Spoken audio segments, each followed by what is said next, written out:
He excused himself outside to see her in the parking area and she didn't come inside the house and it seemed like she was avoiding me. Odd. To make it worse, he insisted that she become one of the bridesmaids for our wedding. On my wedding day during the reception, I wanted to follow him to the honeymoon suite. She had also disappeared for a while. A few people tried to stop me from following. Every time we are at a party or gathering they disappear and seem to be having a private chat. I always catch them together. I got so upset one time that I ran crying in the restroom. I'm not included when they meet up. The one time I insisted we go for coffee and while we sat there they seemed quiet. I tried playing the friend card with her but she keeps meeting up in secret with him. They speak in their language so I'm left out. He says I'm jealous, insecure, and need to get over it. Instead of reassuring he is defensive. This makes me wary. He talks in depth about our issues and tells her that we have not been intimate enough. Very detailed descriptions of our intimacy life. He said she is his best friend and he needs to be able to speak to her about anything as a source of comfort. She jokes around in her messages about how he never gets any. We have not been intimate in months. We are roommates and it feels empty. In her messages she would say I'm thinking about you and me and he would send I love you gifts back. They refer to each other as bro.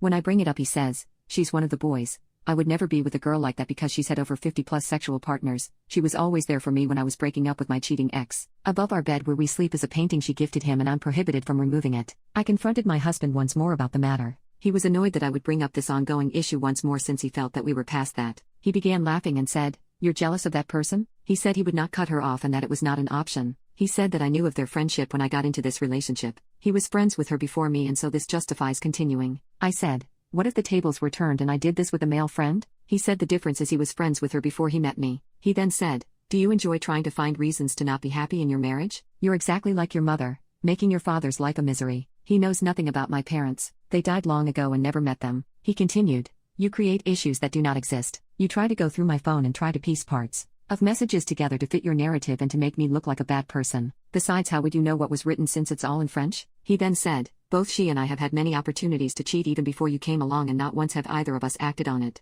I do send her messages that I love her because I do love her. She is my best friend and is like my sister. Yes, we spoke about how I don't get any but it's now just a running joke between us. I then used the ultimatum, me or her, choose." He said, "I can't give you what you want. I can avoid talking about several private matters but I don't send selfies to her regularly. I might have a new thing I'm excited about and send her a photo of myself on occasion." His demeanor was to not take me seriously and many times laugh because this situation was ridiculous. With every point I made, he would try to give a counterargument. So now I'm looking into divorce options. The painting has been abandoned.